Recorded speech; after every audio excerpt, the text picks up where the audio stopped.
Main event time. WBC Welterweight Championship of the World. The current champion, El Azteca, the Aztec Warrior, Mario Barrios, going up against one of the greatest fighters of all time. The only 8 division champion in boxing history, the pride of the Philippines, the legendary, the iconic Manny Pacquiao. What an unbelievable fight. Yes, a lot of people are criticizing this fight, and for many reasons, for Manny's age mostly.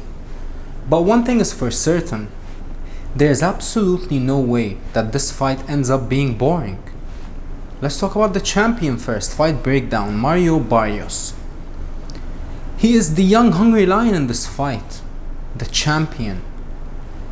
It is going to be a very, very tough task for Manny Pacquiao to beat Mario Barrios, and let me tell you why.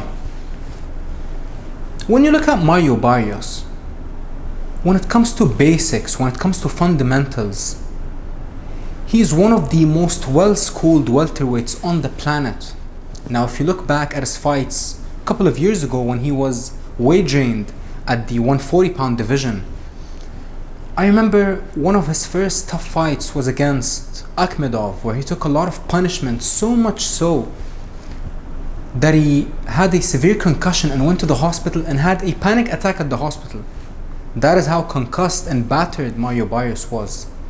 Took a year off, came back and fought Cowboy Carl, knocked him out, and then fought Gervonta Davis. But there was a 10-pound rehydration clause installed by Team Davis, and that is why we didn't really see the best version of Mario Barrios. And even though he gave Tank one of his toughest fights, but Tank ended up stopping him. Immediately after that fight, Mario Barrios moved up to the welterweight division, gave Keith Thurman an incredible fight, but he lost fair and square, got hurt multiple times in the fight, came back, knocked out Santiago, and stepped up versus Ugas, dropped Ugas a couple of times and beat him, then stepped up again and fought Maidana. Didn't look too good, but then in his last fight on Netflix, on the Mike Tyson-Jake Paul undercard, he fought Abel Ramos, and it was for the second time in Mario Barrios' career where he got dropped. What an unbelievable fight it was. It was the fight of the year last year. But the problem with Mario Barrios, if you think about it, he drops and hurts nearly everyone he fights except Tank and Keith. Why? Not because he's the heaviest puncher in the world, but because of his fundamentals and basics. He is so tight, he's so sharp, and for the first 4 to 5 rounds, Mario Barrios looks like a pound for pound star when it comes to his skills. But once you enter the second half of the fight, he doesn't necessarily slow down, but his defense and his concentration level starts to dip. And I understand why Manny Pacquiao took this fight.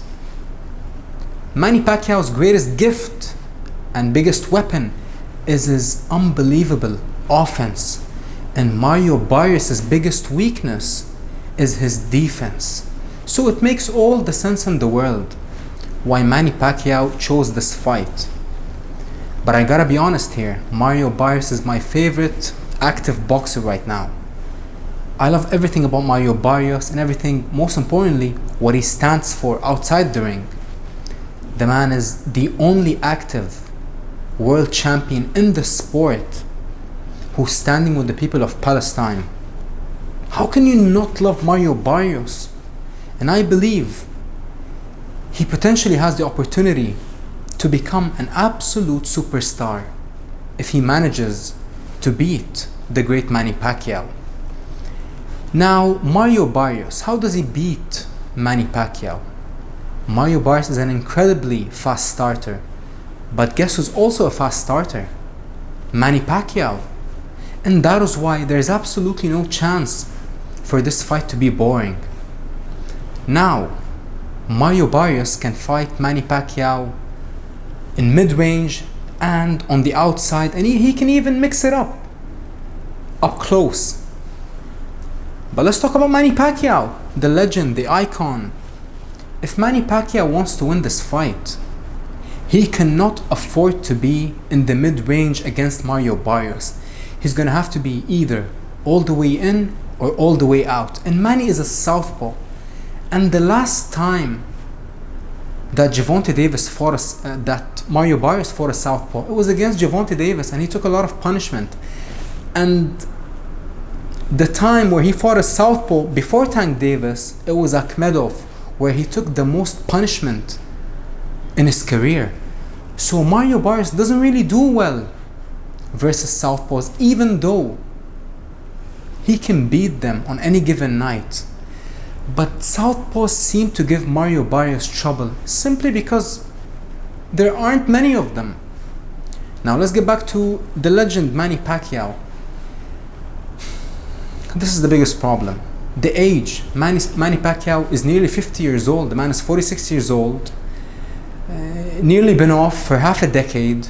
Lost his last fight. Didn't look too impressive versus Ampo in that exhibition.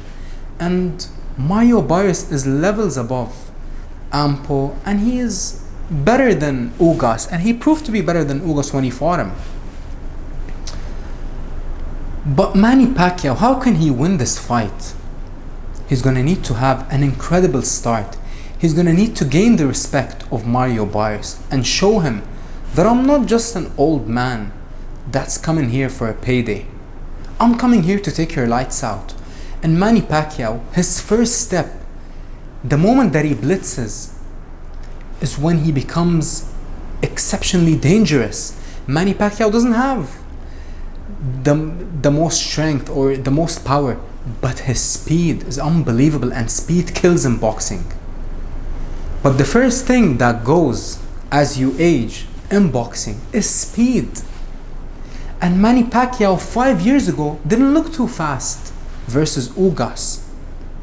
On the other hand, even though Mario Barrios took a lot of punishment versus Abel Ramos, he left a massive chunk and piece of him inside that ring last November when he fought Abel Ramos. And Abel Ramos is a puncher, and this is the story of Mario Barrios' career. The man only fights punchers. Abel Ramos, Ugas, Gervonta Davis, the list goes on and on. Akhmedov, even Cowboy Carl can crack. Keith Thurman can crack.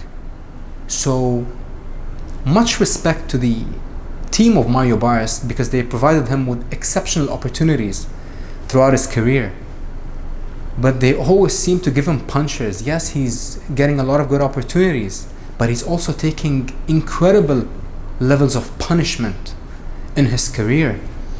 And I fear for Mario Barrios, to be honest, for his health later on in life. But same goes for Manny Pacquiao. If you want to say Mario Barrios took a lot of punishment in his career, then what about Manny Pacquiao? Mario Barrios has been in 4 to 5 career-changing, life-altering wars. But Manny Pacquiao has been in more than double the amount of wars that Mario Barrios has been in. What an unbelievable, high-octane, explosive matchup.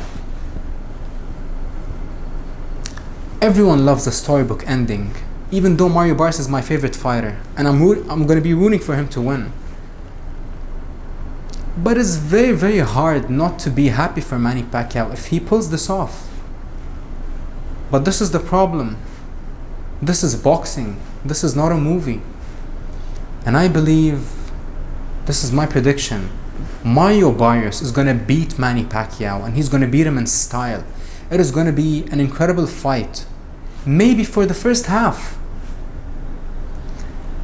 But the age, as the rounds will go by, the age will show, and I believe Mario Barrios is on the verge of becoming an absolute superstar. The man keeps getting unbelievable opportunities. Why does God keep blessing the great Mario Barrios with these opportunities?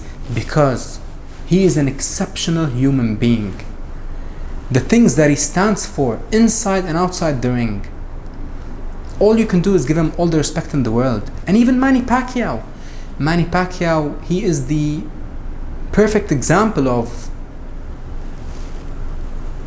fighting for legacy, fighting for greatness, and not caring about the materialistic things. Now, a lot of people are saying that Manny Pacquiao is only coming back for this fight for a payday. But I don't believe that that is the case. I believe Manny Pacquiao is coming to make a statement. And I believe that it's going to be a tough fight for him. It is going to be a very, very tough task. And I see Barrios coming out on top.